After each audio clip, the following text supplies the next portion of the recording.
大家好，我係青年民建聯嘅陳威雄。其實政府係透過呢個關愛基金嚟到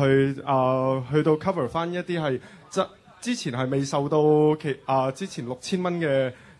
受到 benefit 到嘅朋友。咁所以我哋係認為關愛基金係需要有一定嘅入息審查，令到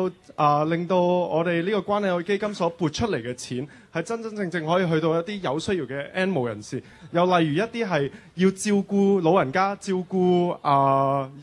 有病嘅人士嘅朋友，佢哋係好急需要呢嚿錢，我哋亦都係希望呢一嚿錢係可以真真正正可以落到去佢哋嘅手上，而唔會浪費到去其他，例如可能係一啲好高收入嘅人士都可以攞入去。咁當然其實我哋喺新舊移民嗰方面，我哋睇到其實香港我哋需要多一點包容，我哋應該少一啲嘅分化，可以令到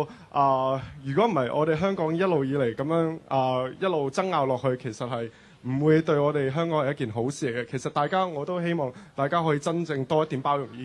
而政府嘅政策上亦都需要係睇到呢樣嘢，咁所以要多一點包容。好，多謝你。